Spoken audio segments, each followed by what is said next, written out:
You don't win love. You don't find love. The love is already there. I struggled in my last situation because I could not receive love. It wasn't that there wasn't love there. It was me. I had my door closed. I had my sales closed. When we do that work, that by default will create a better relationship with ourselves, which will inform every single relationship we have around us. The best-selling author and host. The #1 health and wellness podcast. On Purpose with H.A.I.R. Hey everyone, welcome back to On Purpose, the #1 health podcast in the world. Thanks to each and every single one of you that come back every week to become happier, healthier, and more healed. Now, one of the things I love about the show is sitting down with a friend who's an incredible thinker, a thought leader, a philosopher, a poet. It provides a very special conversation when I get to sit with someone that I hang out with a lot offline, but then we get to turn the cameras on and the recording devices on and do something online. I hope you get to hear that friendship, that brotherhood in today's conversation. And I find there's something really special about sitting down with someone who has really interesting ideas, has taken the time to document them and systematize them into a book. I'm speaking about one of my dearest friends, Humble the Poet, a Canadian-born rapper, spoken word artist, designer, poet, internationally best-selling author, and former elementary school teacher. What began as reciting spoken word poetry in coffee shops to impress girls evolved into creative adventures that has spanned the last 10 years, crossing genres, mediums, and oceans. His first 2 releases, Unlearn and Things Nobody Can Teach Us, have become international bestsellers. And today we're talking about his new book, How to Be Loved, Simple Truths for Going Easier on Yourself, Embracing Imperfection, and Loving Your Way to a Better Life. I want you to go and grab a copy of this book right now. Order it right now. We're putting the link in the captions and in the show notes. How to Be Loved by Humble the Poet. Humble, it is so great to have you here, man, officially. Yes, thank you so much for having me. You just included in my bio ping pong frenemy. Oh, yeah. Ping pong frenemy. Yeah, I mean, well, we shouldn't go there. Should we go there? I mean, the only official game we've had, I won. And that's why it's ping pong frenemy. You won that pair of very old headphones. That was the prize. It was a birthday party.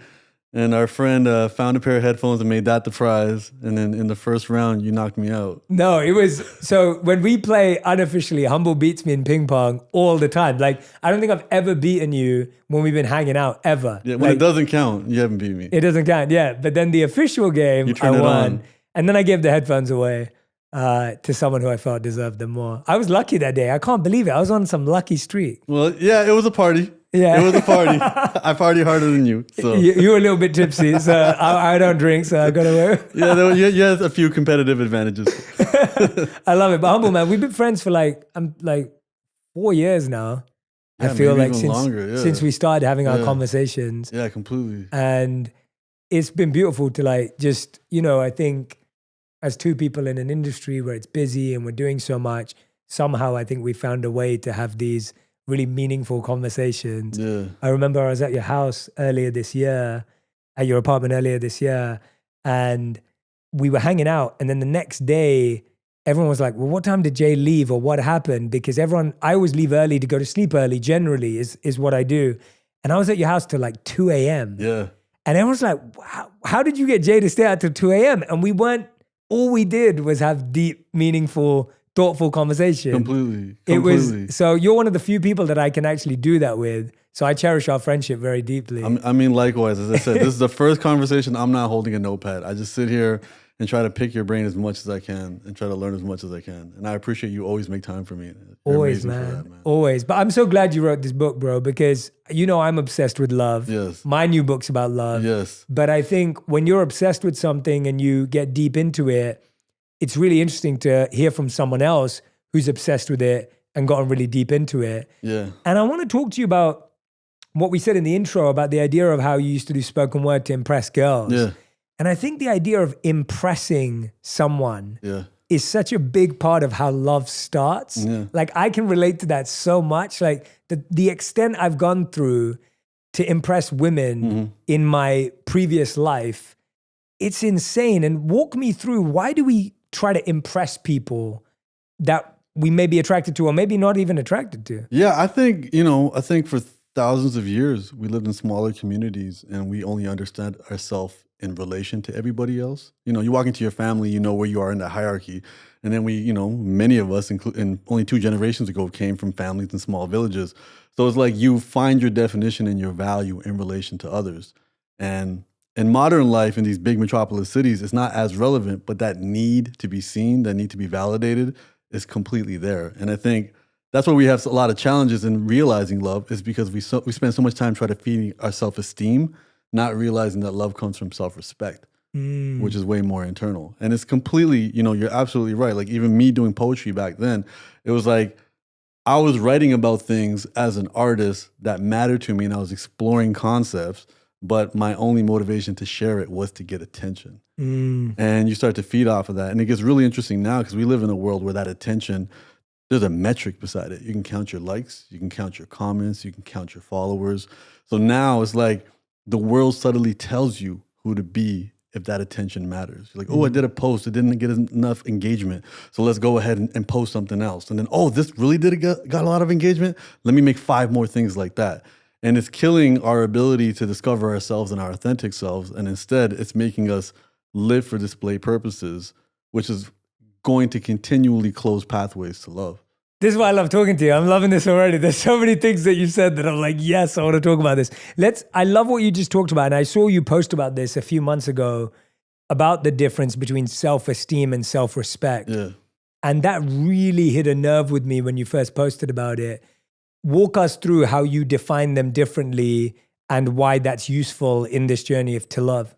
So for me, self-esteem is external, self-respect is internal. And I feel like the ways we go about it don't have to be much different. When you keep your promises to yourself, you build self-respect. And I think either you're chasing one or the other. The more self-respect you develop, the less self-esteem you're going to chase. The more self-esteem you chase, the less self-respect is going to be in the room. They kind of can't hold hands. So for me, you start to realize that it's a relationship. It just depends on how you're going to spend and devote that energy. The challenge with self-esteem and it being external is there's just way too many people with way too many opinions on who you can be. Like that Dita Von Teese quote, you can be the juiciest peach in the world. There's just some people who don't like peaches, and that can have an impact on people. And a lot of people are negatively impacted by the comments on their social media, by how well they're received when people are looking at them or what have you. So what I'm realizing is as we focus on self-respect, to me, which is, I said, honoring your commitments, doing hard things, focusing on progress and not perfection. That's a really big one. I think when we have these ideas of what we think love is, it's oftentimes not love. Attention, control, power, admiration, beauty, success. These things are all external things that we can receive from the world. And they feel like love and they give us a lot of immediate gratification. I refer to them as bootleg love. It's like when you go to the outlet mall, get a fake Gucci belt. And you get a little rush from it immediately, but you keep thirsting for more. Yeah. It puts you in further scarcity. So when we focus on that, it's a never-ending journey. Whereas when we develop more self-respect, we feel a level of peace.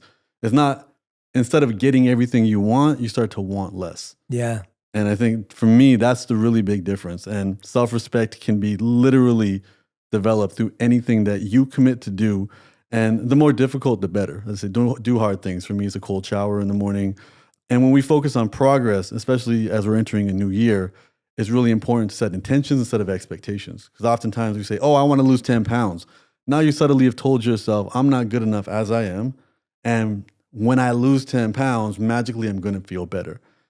Instead of doing that, because you're harming your relationship with yourself, focus on progress. I want to have a healthier breakfast. And maybe my breakfast has 10 different elements to it. I'm going to switch out one at a time. Or I want to wake up earlier. Let's say I'm waking up at noon every day and I want to get to 6 a.m. You can't just jump from noon to 6. Let's focus on progress. Let's start with 11:45, slowly work our way down.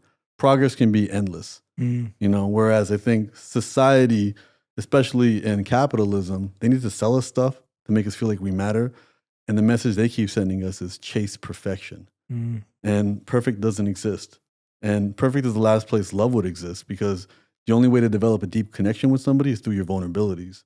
If you were perfect, you can't be vulnerable.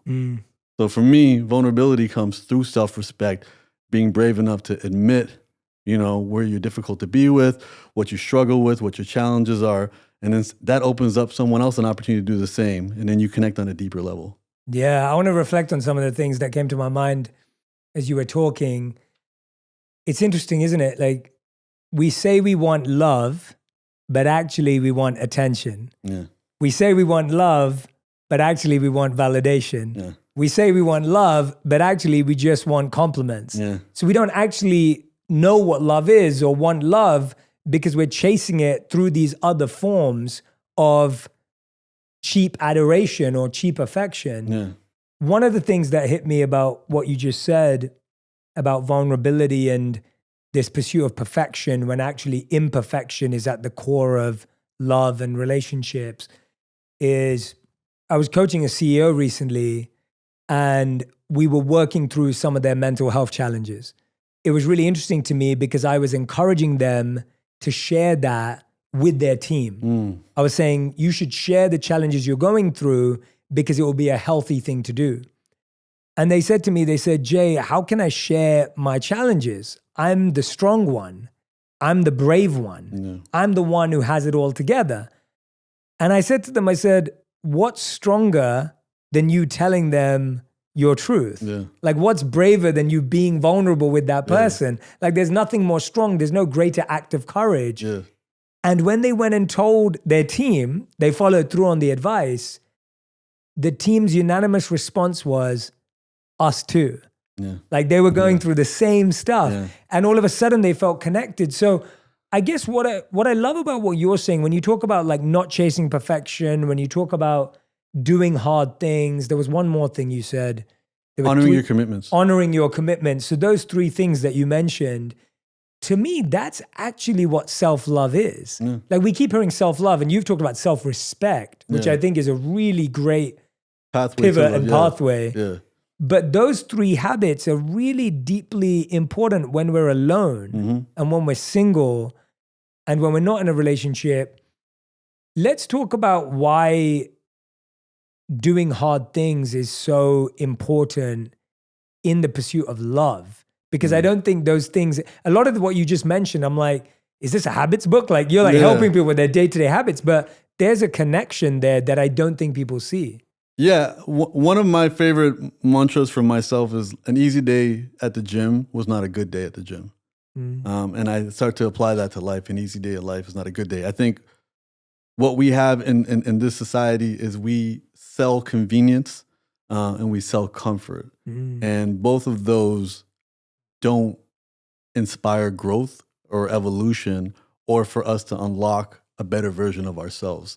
So voluntarily doing hard things, prepares us when hard things find us. I think, for example, when, as an entrepreneur, it's a very challenging job. But then when you're an entrepreneur, you understand that, hey, money's not guaranteed. I don't get a salary every 2 weeks. Nothing's promised to me. So then when you come across a situation where things shut down, layoffs, recession, what have you, you're better prepared. Life's going to throw curveballs. What we can do when things are good is practice our swing. So for me, doing hard things is picking a challenge. And my personal equation is 1 foot in what I know, 1 foot in what's familiar, and 1 foot in what's unfamiliar and what's uncomfortable. So I'm not overdoing. If I want to learn to swim, I don't jump into the ocean the first day. We start in the kiddie pool, and then we work our way up. And picking things voluntarily that are difficult, whatever it is, and understanding that even for us, it took 10 years to learn how to read. There was a systematic program put in school for us to do it. We forget that, actually. We forget that, yeah. Wow. And we didn't have self-esteem issues or confidence issues back then, being like, I don't know the alphabet, I shouldn't even bother. Or when we were babies trying to learn how to walk, we got up and we fell back down. We didn't give up and say, it's not for me. But as adults, because we don't have somebody kind of laudering over us, we may start something and we're not okay with sucking at it in the beginning. We don't see it as fun. But, I play a lot of video games. If I drop $90 on a video game and it's too easy, then it wasn't worth it for me. We need challenges. We need resistance. We need a push and pull. We need that tug of war because that's going to make us stronger. It's going to make us more resilient. Sitting in the ice makes you resilient, helps you recalibrate your fight or flight. So now your fight or flight isn't triggered through an awkward conversation or an email or a text message or a bill that comes. It gets back to where it needs to be, which is important. So I think for me, it's recognizing that it's not chasing comfort, it's not chasing just simple stability, it's not chasing convenience. It's being like, okay, there is a harder way of doing things. Let's do that for the sake of doing it. Because when the difficulties of life find us, we're much more resilient and much more prepared. Yeah. And I think for me, that allows me to realize my value as an individual, what I'm capable of, and how I can spread that and be of service to other people, which to me is a massive language of love. Wow. Yeah. And I mean, when I'm hearing you speak, it's like that getting comfortable in discomfort is almost like the number one skill needed in life. Because I feel like most of, as you said, what society's trying to teach us, in your words, convenience and comfort, and it's trying to avoid discomfort. Yeah. Like we're trying to avoid it. We're trying to dodge it. We're trying to hope that how can I avoid any sort of pain, struggle, discomfort? And while you're not saying to invite it, but we've got to get comfortable in that uncertainty and comfortable with that pain. And that applies to anything from dating through to breakups, through to loving ourselves, of course, through to the journey we're on. One of the things you say in the book that I wanted to pick out was feeling left out and rejected brings up those ancient anxieties of danger. Yeah. And I think that's one of the biggest discomforts is feeling left out and rejected. Like when you talk about being uncomfortable, when you go to an event and you feel like you'd rather lock yourself into a bathroom because you don't want to be around anyone, or forget that, you didn't even get invited in the first place. And sometimes you get upset because you didn't get invited, even if you didn't want to go there. Yeah. So talk to me through that sentence. Feeling left out and rejected brings up those ancient anxieties of danger. Again, if we were ostracized from our communities back, generations ago, it actually meant our death, and that's in our programming now, which makes us in modern life prioritize likability over everything. And the challenge with that is there's so many things that create pathways of love and allow us to realize love won't necessarily make us likable to everybody.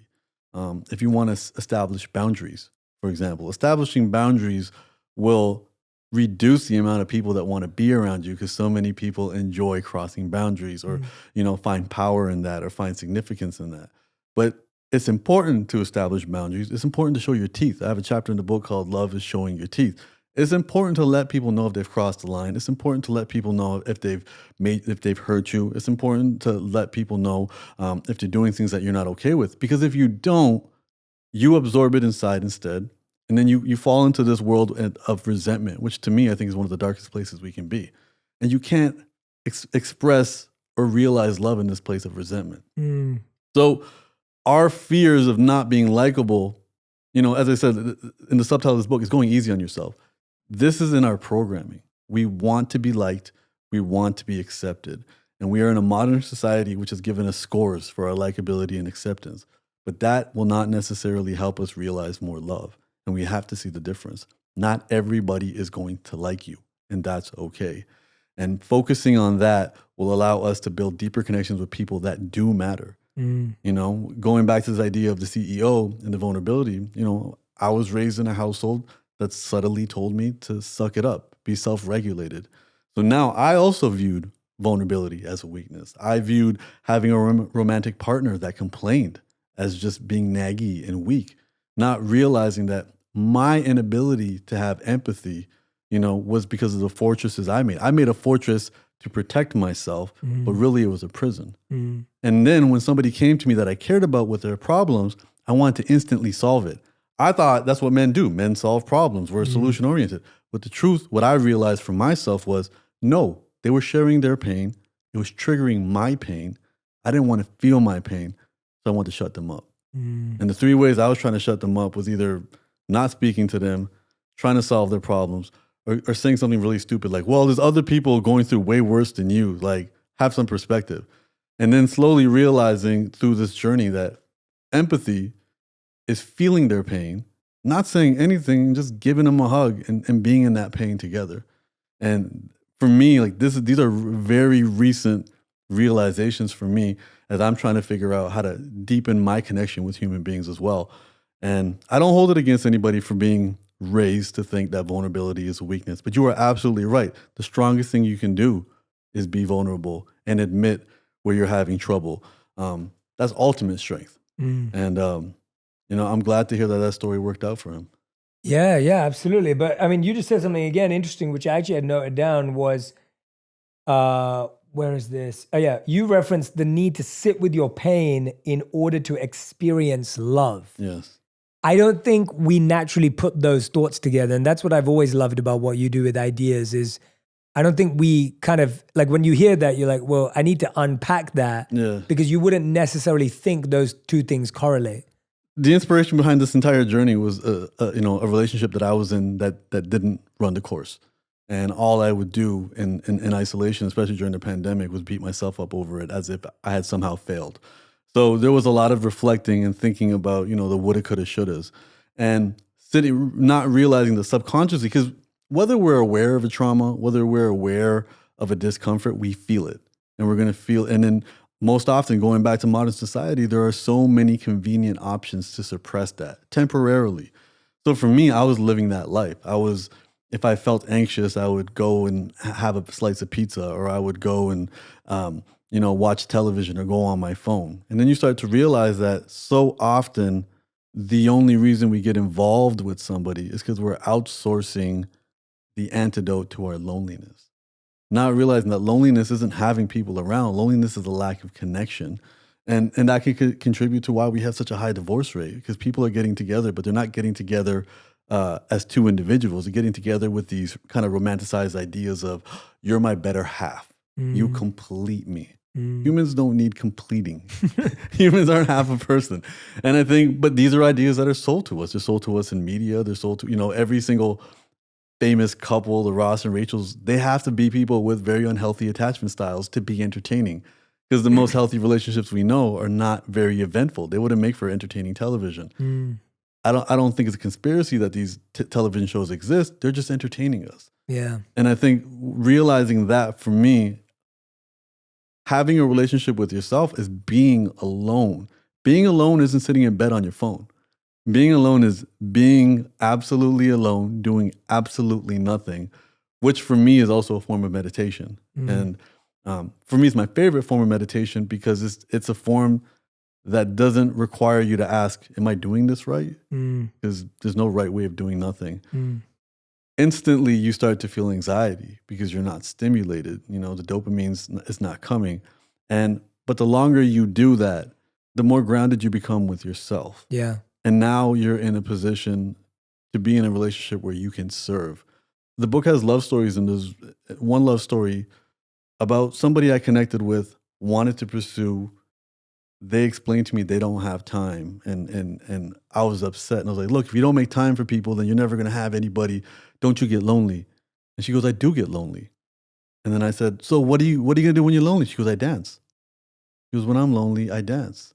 And then I connect with myself. Wow, that's super mature. Yeah. Yeah. I was on the phone like, I guess I better go dance too. You're like, I like dancing too. Let's dance together. Yeah, and I left her alone after that because, she was very clear with her boundaries and what have you. And what you realize is we want connection. The fast food version of connection, self-connection, would be self-pity. Nobody understands what I'm going through except for me. Nobody's ever had their heart broken. I'm all by myself. I just want to be able to complain about it. But something deep to actually create an authentic connection with just yourself can be dancing, to feel your body. How many of us, when is the last time we've looked at ourselves in the mirror and looked at our body and we're not critical and looked at our body from a perspective of gratitude? Like, how many of us have already chosen our favorite body part? Even though our body has been with us since day zero. And even when we make poor choices, our body tries its best to adjust. We have bad posture, our body tries to adjust. We don't put good things inside our body, it tries its best to adjust. This relationship with ourselves, our physical body, can be the first step to creating an authentic pathway of love which can then inform the relationships we can have with everybody else. You know, this conversation is just, in a beautiful way, as always, just I'm connecting so many dots that are coming up, and I want to talk about a few things. One thing that came up was this idea of what you're saying, setting boundaries. And I think one of the challenges that we have with setting boundaries is we want to be perceived as nice. Mm-hmm. And when we set a boundary, we think we're going to be perceived as unkind. Mm-hmm. And so we'd rather not set the boundary so that, again, someone likes me and thinks that I'm a nice person. But inside, I'm going, God, I wish I wasn't around this person. I wish I wasn't here. I wish I wasn't doing that. Why do you think so often, or what are your thoughts about how we compromise our own values and our own boundaries in order to appear more nice and likable? Like, that seems to be the biggest disassociation from ourselves. Yeah, I think it's the short-term gratification versus the long-term. Right. I think the short-term gratification, for me specifically, I can say I became someone that people came to with their problems. And I felt value, that I was needed. And it took a therapist to help point out where she said, listen, the reason you actually want people to, you are receiving people is because it's such a one-sided conversation that it gives you the impression that you have a relationship, but you're never vulnerable. Because they're just telling you their problems. They don't even notice that they're not asking you about yours. And you like that because that helps you avoid being vulnerable, which feels uncomfortable for you. But she goes, in the long run, what you don't realize, and you said it, it builds resentment. And there can't be love if there's resentment. So what happens is this feeling of I need to be needed, which again, if we think about how we were raised, a lot of us were raised to find our value when we're needed. A lot of us made these decisions and decided our pathway of life when we were kids, when we were thinking very binary. It was either this or that, black and white. And as we became adults and we can see life a lot more complex, we never updated our policies.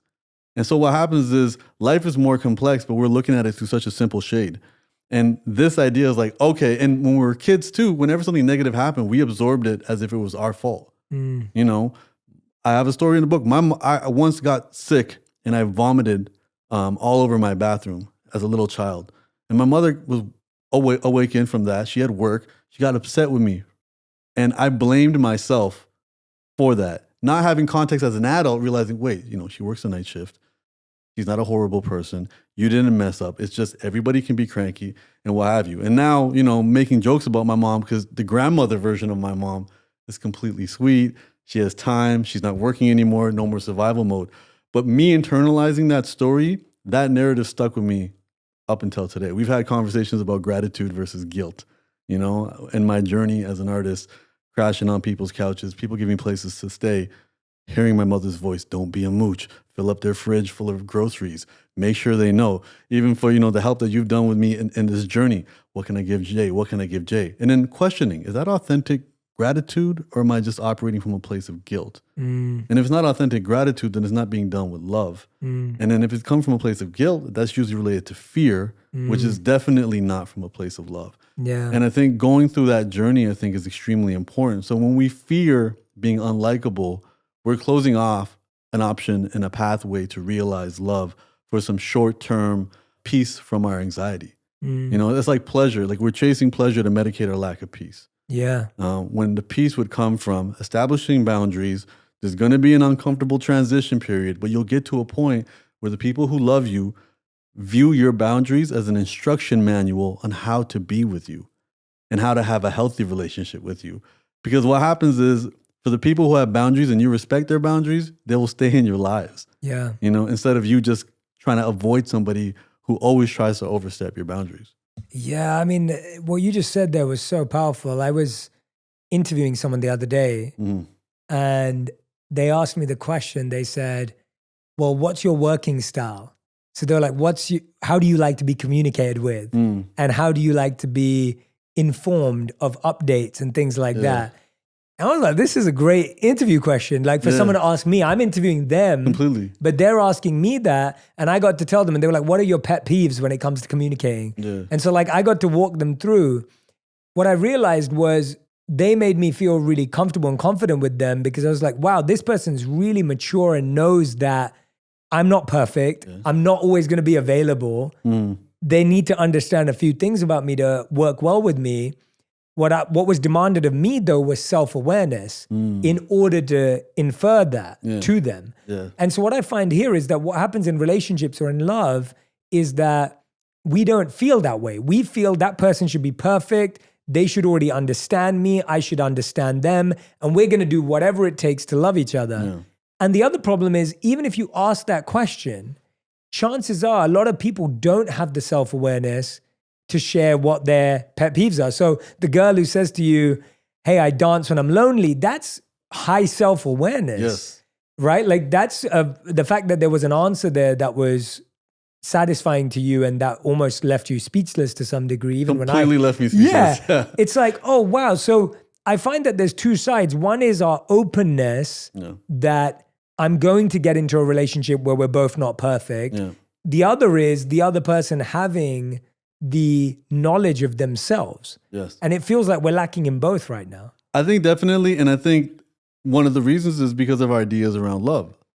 We don't have to teach somebody that imperfection is okay in the world of love. Every single person we currently love, we could probably list out their imperfections. Yeah. And then the second question is, do any of those imperfections disqualify them from your love? You know? Also, you know, the analogy that I always think about too is like the first time I held my baby niece. I had never met her before. I had never had an interaction before, but just holding her filled me up with love. So you don't even need history. You don't even need interaction. So oftentimes we have this skewed idea that love is something you earn, love is something you win, love is something you qualify for, love is at the end of the rainbow. And I think these ideas motivate these types of actions where it's like, I have to appear perfect. Another thing I realized about myself recently, and I think this is for a lot of men who are often seen as distant or avoidant, is we spend so much time on a date trying to win over the other person, charm them, make them feel like we're really worth it, that we spend no time looking at the other person to see, is this a good fit for me? Totally. We get over their wall, we penetrate their fortress, we make them feel safe. Then once they communicate to us that they like us, then we begin this process of like, wait, It's so true. Are they for me? And then also we are viewing a human being. And then also we get this realization, subconsciously or consciously, that to further connect with this person, I'm going to have to be vulnerable. And then that raises anxiety, and then we pull away.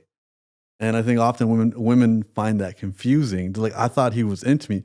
He was into the idea of you liking him without asking himself if you're a good fit.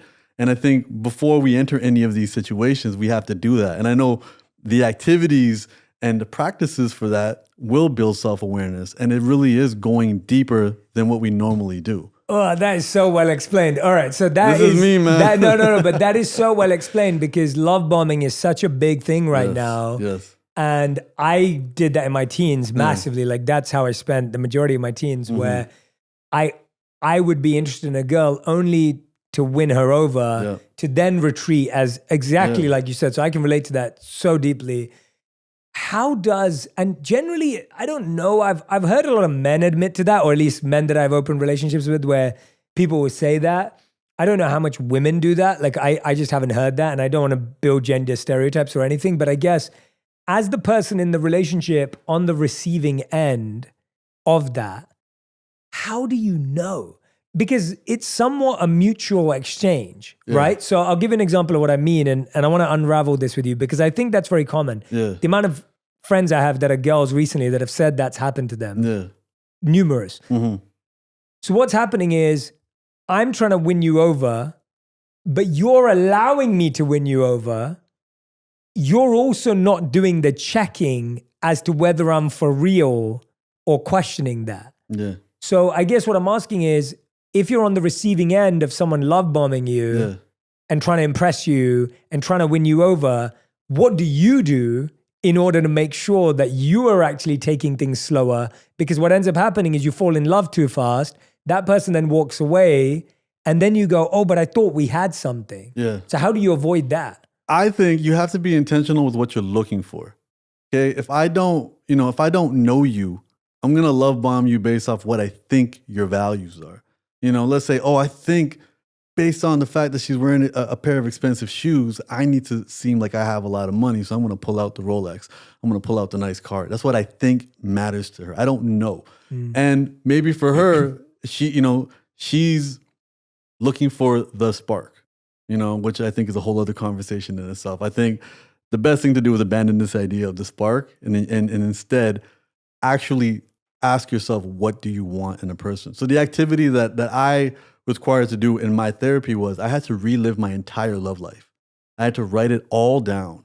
And then when I read it, anytime I felt warm or I felt some love, I had to highlight it.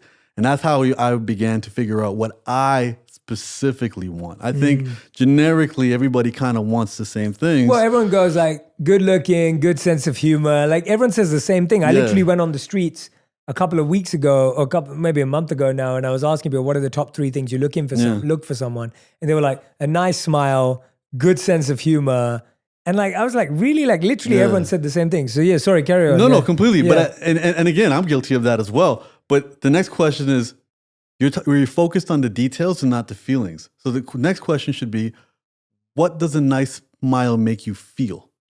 What do good looks make you feel? What does knowing somebody is rich make you feel? That's your actual list. That's great. Like, oh, I want him to be rich. Why? Well, that's going to make me feel like I'm secure. That makes me feel I'm taken care of. So what you want is not someone who's rich. You want someone that will take care of you. Now, there can be people who may not have the juiciest bank account, but their energy, their effort, their determination, you can just see it in their eyes. You can see it on their day-to-day activity. You can always put your money on that person. They're always going to show up. That'll scratch that same itch. And I think when we get very specific with what we care about and how it makes us feel, now that love bombing just won't work. Yes. Because they're going based off of things that they think are kind of generic. And as I said, like we have this generic idea of what beauty is, but beauty isn't that. Yeah. Some person might be watching me right now, think I'm super handsome. Somebody else may not. And that's completely okay. Everyone's allowed to have their own taste.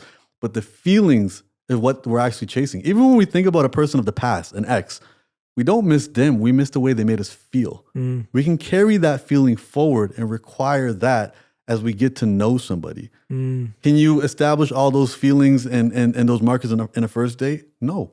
And I don't think you should. I think it is important to be open to people, give them that opportunity and see if they can elicit those feelings. And I don't think love bombing, someone can be clever enough to love bomb you through those feelings. Yeah. Because love bombing is not going to tap into a pathway of love. It's going to tap into this fast food version of it. The attention, the validation, making you seem like you matter. I read one of these posts recently that said, listen, stop bragging that you were chosen over somebody else. Most likely you were chosen because you have less boundaries. Wow. So this isn't a brag-worthy thing. And again, our media, our songs, all the things, making us seem like, we should be competing for each other. All of this stuff, it informs what we think matters. We have this idea of the knight in shining armor and the damsel in distress. Like, I went deep to try to figure out where that came from real life. Back in feudal societies, the only social mobility, a man had to increase his chances of finding a partner was to join the army. Because if he grew up on a farm, there wasn't access to education or anything. He had to join the army, potentially come back a hero. And now that he's a hero, he will have more opportunities in an arranged marriage society as well to choose something. So now it's like be chosen and be chased. And I think that dog and cat situation right now is really making us focus on external things. Whereas if we are grounded in who we are, develop a healthier relationship, initially it's going to close us off to a lot of people who aren't on this journey of self-awareness. But in the long run, it'll allow us to be that very minority now who stay in healthy relationships throughout their life. Wow, man. If you're listening right now or watching, I'm talking to Humble the Poet. The book is called How to Be Loved by Humble the Poet. Simple truths for going easier on yourself, embracing imperfection, and loving your way to a better life. Make sure you go and order a copy while you're listening. This conversation is blowing my mind. It better be blowing yours too. And I think there's just so many, huge insights that I'm taking away from you listening to you today. Because ultimately you're demanding a sense of vigilance from a person. I think we're all still living in that very basic sense of, I just want to be validated. I want to be complimented. I want to be appreciated. So as long as someone's doing that, we must be in love. They must be kind. They must be nice. And that's too shallow. Like it's not a healthy way of inferring whether someone feels good about you. And it's funny because it can be really intoxicating. Yes. Like it can be really intoxicating that you lose all sight of reality and you think, well, this must be love or this must be the truth. I guess, how do people slow down the idea of falling in love when, like you said, it's sold as so important and special, Yeah. and we're so desperate for it almost, Yeah. right? Like we're wired to just want it now. How do you kind of take your time, as you're saying? And I read a study that said it takes 200 hours to get to know someone. Mm. And when I saw that number, I thought, well, how many people in my adult life have I spent 200 hours with? Yeah. And I was thinking, not many people have I spent 200 hours Yeah. with. I don't even think we have 200 hours. I don't think so either. Yeah. And so, you know, when you start thinking about that, you're like, wow. And we're all trying to fall in love in like 2 months. I think the study said that men say I love you after like 3 months, and women take maybe 4 to 6 months to say I love you. But that's quick. Yeah. So how do you kind of slow this process down, and what do you do in that slowness? Because as me and you know, this isn't just about how many months you've been together. Yeah. It's more than that. Completely. I think the big realization that I have is chasing the delicious will never bring you around the nutritious. And I think that, and that's like really that. what this is. So when you say the validation is addicting, it is. It's salty French fries, and you can't just have one. But you do this long enough, you're gonna feel like crap, And now if you've been eating French fries all day, and now someone goes, here's a plate full of broccoli, it's going to be an adjustment. And that's what I'm saying here. You have to establish a healthy relationship with yourself, or you will be incapable of having a healthy relationship with anybody else. I had a friend yesterday tell me, if I break up with my boyfriend and he doesn't call me 9 times panicking, then he doesn't love me because he's not fighting for me. I'm like, first off, he's not fighting for you. The only reason he's calling you 9 times because he is super anxious. Yeah. He's trying to suppress anxiety. There's no love in this conversation at all. And what we have to understand is we have, again, the Bobbies and Whitneys, the Rosses and Rachels, all of these things that we see, even including our parents.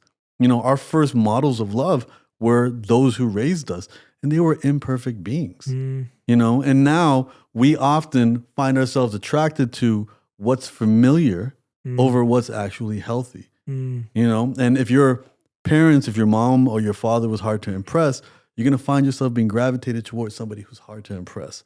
If you were a caregiver in the house and you want someone that you can take care of. And again, it's building this awareness. It's understanding that I can keep doing this. Again, I can keep eating fast food every single day and it'll feel like sustenance, but it will take a toll on me. And all of this stuff will exhaust us, versus taking the long route, which is, hey, I need to establish my relationship with myself. I need to actually have a clear definition of what I want in a partner. And the deeper I go with that, the more unique it is. I shouldn't be in a room full of 5 people and we all have the exact same wish list for a dream partner. It should be very specific based off our experiences, based off what we care about, and based off where we're headed in our lives. One of the analogies I use, especially for my last relationship that didn't work, is I don't have a bad thing to say about that person, but we weren't going where I needed to go in that relationship. And it's like, if I got to go to Boston and there's a beautiful private jet going to Hawaii, I can't get on that jet. If there's another amazing limo going to Florida, I can't get on that. If the only vehicle going to Boston is a bike, I have to get on the bike. But the first question is, do I know where I'm going or where I want to go? And I think for everybody right now, if you feel alone, you cannot outsource that. You cannot address that on the outside. And now we do live in a world where, okay, you make the decision to get someone else to make you feel less lonely. You build a life together. You share a mortgage together. You have a bunch of kids together. And now you're just in that world. And then, you're doing external things to medicate from that as well. And the challenge with that is, as this modern life gets more and more convenient, most of the things that we use to medicate ourselves turn into weapons against us as well. You know, it's a lot easier to get access to alcohol. It's a lot easier to get access to any substances or junk food, which are quick, easy, convenient, and cheap. So instead, let's focus on what's nutritious. And everybody listening knows what's nutritious for them.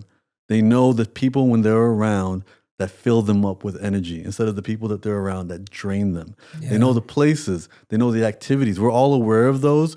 It's taking the long route because the long route lasts longer. You know, it takes longer to get there, but it'll last longer. And these short bits of like, I just need to feel like I matter to somebody because my entire life I didn't feel like it, that has to get addressed. And that has to get addressed through journal writing, potentially therapy, potentially coaching. And all of that is getting us out of black and white thinking and encouraging us to be more self-aware. What I'm hearing is like, there's a big difference between people that feel good for us and then people that are good for us. Yes. And we're so addicted and obsessed with what feels good that we're not able to focus on what is good because we're almost compelled to be like, well, this person feels great. They look great. They sound great. My friends think they're great. My parents think they're awesome. The world thinks really highly of them. They must be the right person rather than what you're saying. And all I keep hearing in everything you're saying is like, there is just so much work to do individually and personally and simultaneously in being in a relationship. There's just so much reflection. There's reflecting on the way your parents loved you. There's reflecting on your exes. There's which is what you've been doing through this whole book journey. There's reflecting on like how you got here. There's reflecting on where you're going. Like there's just so much reflection and introspection required. And most people just want to throw the towel in because it's exhausting. It can be hard. But I guess what we both agree on is that it's a lot harder to not do the work. Yeah, it's the pain of the work or the pain of the regret. You know, it's one or the other. And I think also, you know, the subtitle says going easier on yourself. Look, nobody is weak. You know, if I open up a bag of salty potato chips and I give you one and you're not weak from wanting another one. You know, and for people who eat really healthy, they understand that that's not having unhealthy food in the kitchen. That's leaving it at the grocery store, you know? And you do that long enough, you can start to change your taste. And, you know, personal story, you showed me your snack drawer and you pointed to a bunch of things that were delicious. And then after trying them, I was like, oh, this is all super healthy. His definition of delicious is way healthier than mine. That's because my wife, yeah. Yeah, but, and I've seen that before because we can actually change our taste. You know, addiction, we all have addictions, you know, and to go from a bad place to a better place, we have to travel through a worse place. And the multiple addictions we have, whether we're addicted to a person, whether we're addicted to social media, all of it falls under the exact same category of unintended rewards. I scroll through my phone, see a bunch of stuff that makes me feel insecure, see a bunch of news that heightens my anxiety. Oh, look, a cute puppy. It was all worth it. You know, that's no different than gambling on a slot machine. You just keep pulling it and then all of a sudden a reward comes.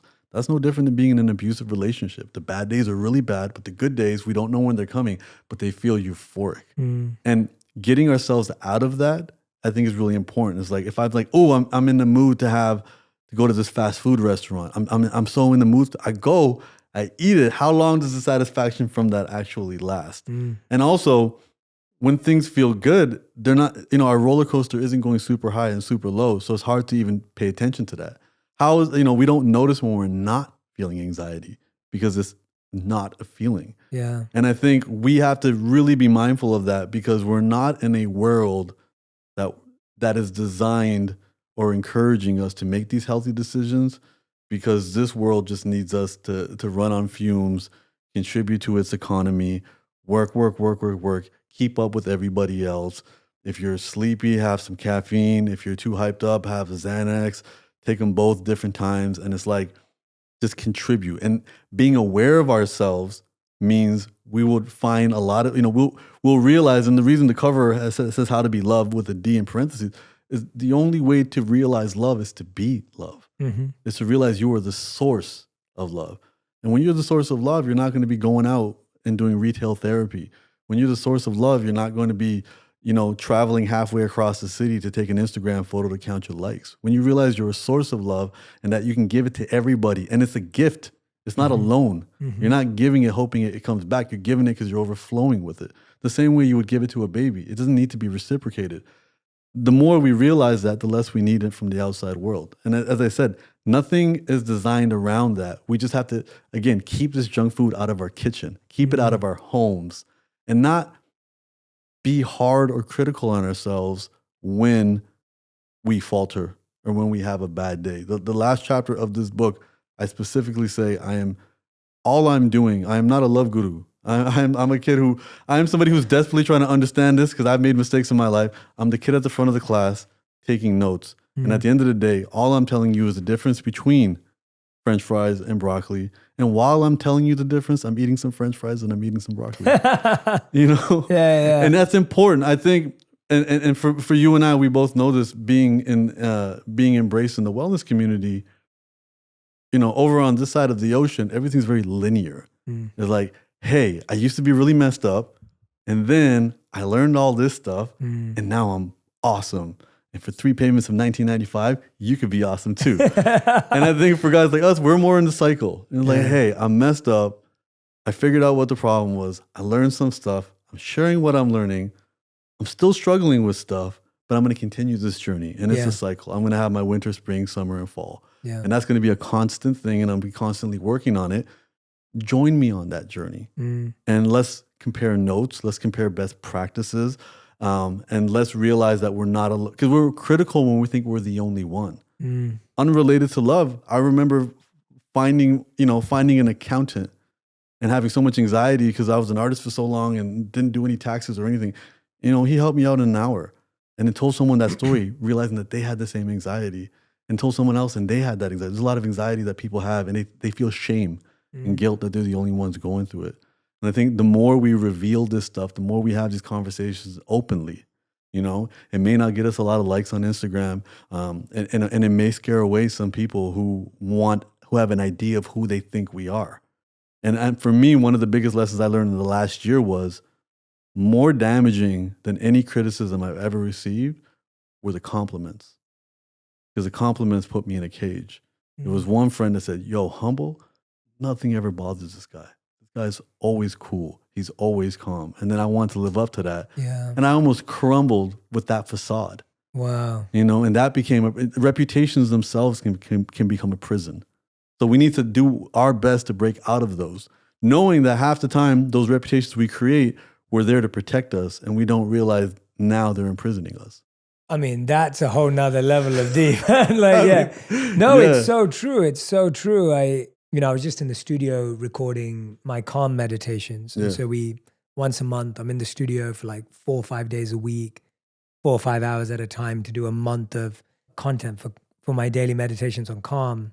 And me and the crew have a really good banter. Yeah. So there's a producer in the studio, there's a sound engineer in the studio, and there's 2 sound engineers remote. But it's the same team we work with every month. And I've worked with them for 12 months now, nearly. And we have such great banter, and all we do is lay into each other. We're joking around, and then I'm teaching meditation at the same time.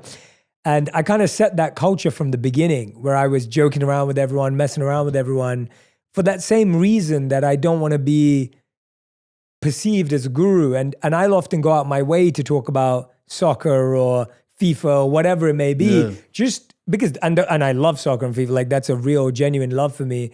But I'll do that in order to get away from this kind of pedestal, because what I've realized is everyone's a theist. Everyone's looking for God in their own way, whether your God is your football team or whether your God is your favorite restaurant or your God is a person. Yeah. And so everyone's looking for God in some way or the other, and we keep projecting God-like imagery onto people, and then they let us down, and everyone will let you down. There isn't anyone who will live up to that God-like imagery. And then we almost make it like it's a fault in them, as opposed to realizing that it was a fault in a vision, that someone could be that way. It's hard to feel that pressure on yourself. What you're saying, if Humble's always the calm, collected guy, that's like a godlike projection. Yeah. None of us are always calm. I'm definitely not always calm. I'm definitely not always, thoughtful and reflective. I can be irritable and irritated. So yeah, I love that idea of breaking your own reputation for yourself. And I think just a reminder that it will not disqualify you from love. There is a 4-minute compilation video on YouTube of Beyonce falling off stage. And I challenge anyone to watch it and think if it changes their love for her in any capacity. It doesn't. If anything, it increases it. Your love. And again, going back to our village, small tribe days, this is also a survival tactic. It's you had to find the best hunter and start to emulate them and almost worship them because you would hunt like them and that would be good for the whole tribe. But not only would we start hunting like them, we would start dressing like them, walking like them, talking like them, and that's built into our culture where it's like, I love the way LeBron James plays basketball. I love the way Steph Curry plays basketball. But now I'm also going to drink whatever beverage he drinks. I'm also going to wear the shoes he wears. And then also they're encouraged to not film their practice and just let us see them become superhuman on stage in front of us. We don't watch them to be good. We watch them to get better.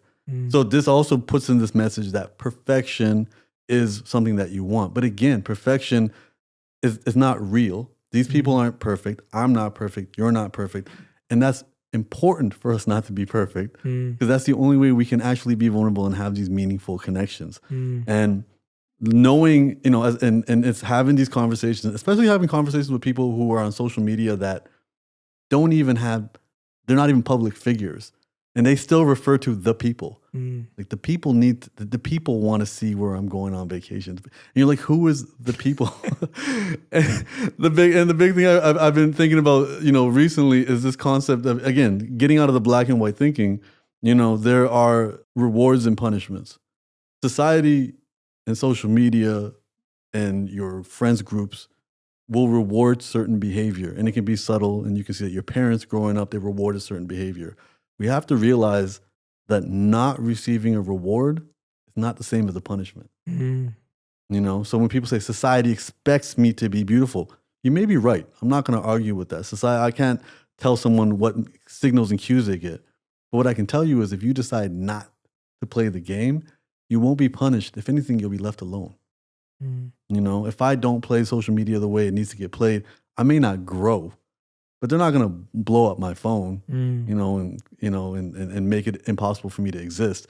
I just may not get any more rewards. And I think that's important to understand that not getting a reward is not a punishment. Let's get out of that black and white thinking.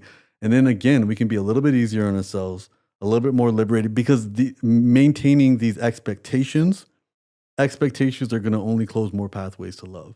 Expectations from other people, expectations of ourselves. What we have to do is just have intentions, which is I want to get better every day, and that progress is something that we can celebrate, feed self-respect, and we can also do that with other people. We can set intentions of what we want things to be, and those intentions will also include our boundaries.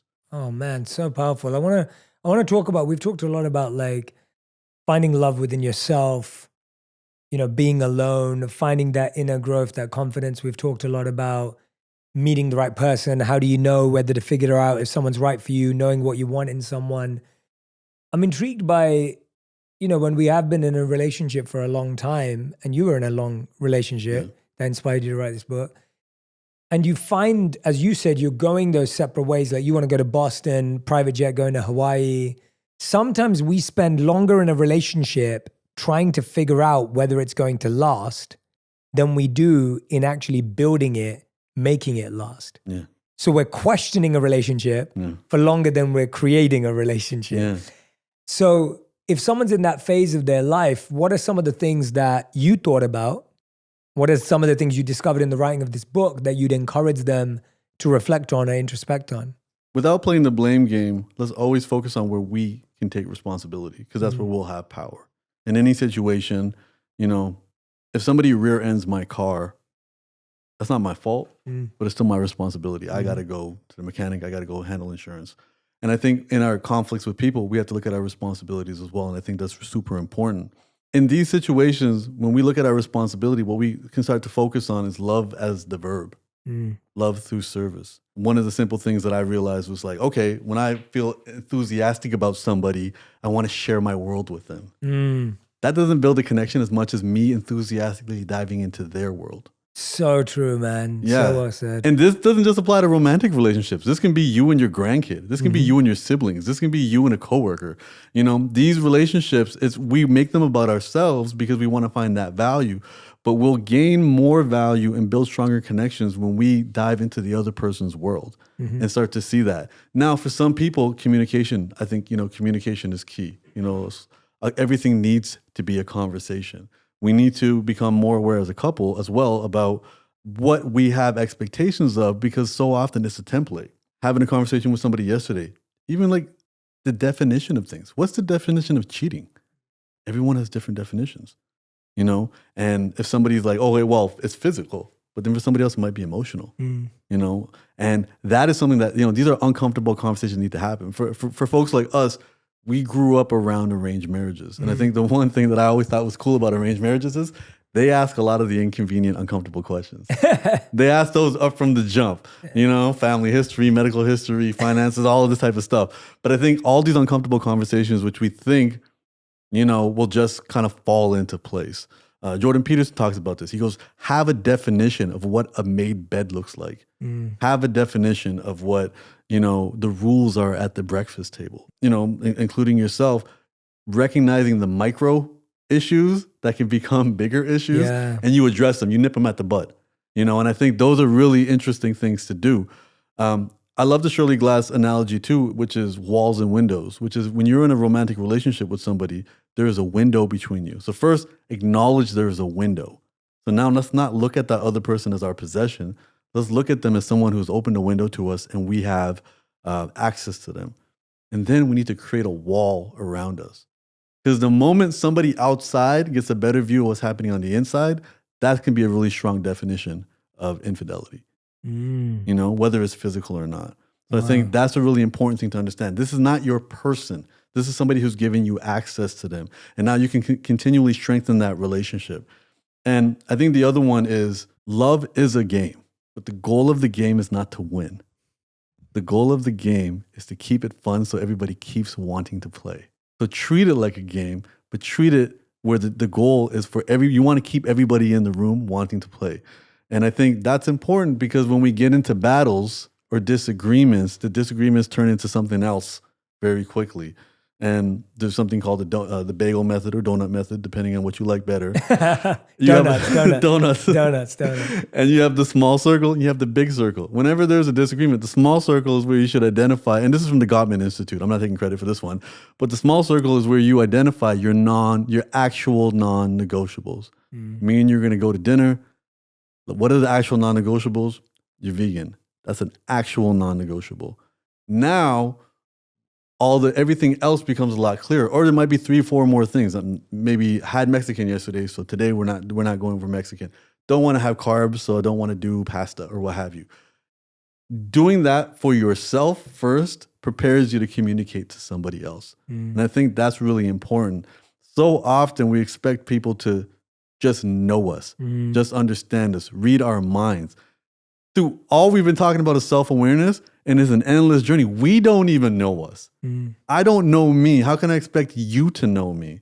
And then when you do know me, through your observations of me externally, recognize that you're on my team and you're telling me these things for the benefit of us. When there's a problem, it should not be me versus the other person. It should be us versus the problem. And the big idea in explaining all of this is realizing that love is fuel, not glue. Love doesn't keep us together. Love is what we use to work at it. And this applies to romantic relationships, our relationship with our coworkers, our friends, our family. We have to work at it. We sometimes feel like it's autopilot because especially, I know brown boys and their moms, we get this unconditional love just for existing. That can't be what we're looking for in our romantic relationships. There needs to be conditions. And then we need to we need to be on our toes, putting in energy and effort, And I think that's really important where, and back to what I've learned from you through the Gita, you are only entitled to the labor. And that labor in itself should be the reward, not the outcome of that labor. And in these relationships, saying, I I love you and I want to serve you. And serving you is the point of reveal. And this is where the love is revealed. You know, love is, going back to the original, you don't win love. You don't find love. The love is already there. You're doing the work. So the analogy I like to use is love is the breeze. And the work that we're doing is to open our sails. You know, I struggled in my last situation because I could not receive love. It wasn't that there wasn't love there. It was my inability to open my sails because of the walls, the lack of vulnerability, my need to win in an argument, my need to be in control, my silly ideas that there might be something better out there. All of these ideas, I realized that it was me. I had my door closed. I had my sails closed to the breeze that was always there. When we do that work, and that by default will create a better relationship with ourselves, which will inform every single relationship we have around us. Masterclass, man. Masterclass. I want everyone to know when you open up this book, because you're going to order it straight after this conversation if you haven't already, there are chapters in here that will blow your mind. I want to share some of them with you. We've talked about a lot of them today, but there's a lot we have not talked about. So we discussed this one we did not talk about. Love and ego won't hold hands. Definitely go and read that chapter. Chapter 18, envy pulls us away from love. Definitely want you to go and check out that chapter. This one is one that really struck out to me. They can only love us for yesterday. Love is saying no. There are some phenomenal chapters in this book.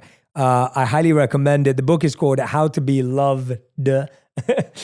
Simple Truths for Going Easier on Yourself, Embracing Imperfection, and Loving Your Way to a Better Life.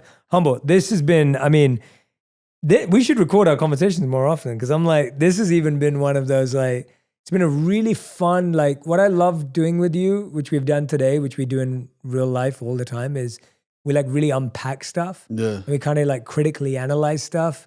And we kind of try and like break down as much as we can to try and get to the core of what we're talking about.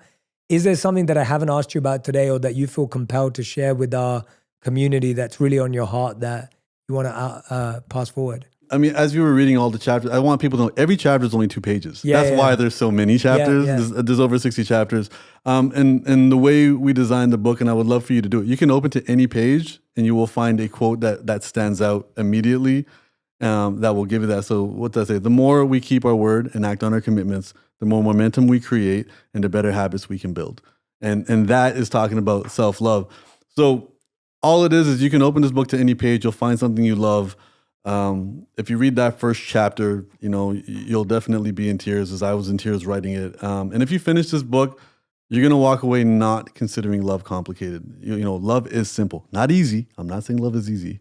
I'm saying love is simple. This was a labor of love and a labor to love for me to write. And I really, really, really appreciate you, opening me up to your community and all the help that you've done for me, even behind the scenes with this. It taught me, the journey of going through this has taught me a lot in terms of service, in terms of authentic love.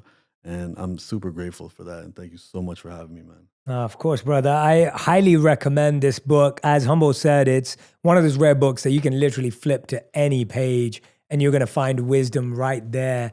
And so if you're one of those people who needs it made really simple, really accessible, to kind of shake you up, wake you up, take your mind away from distractions, this book is beautifully created for that. I highly recommend this book. I'm going to be picking it as one of my books of the month for my Genius community as well. Please go support Humble. He's an awesome dude as well in real life. Please go follow him on Instagram, on Twitter, on all forms of social media.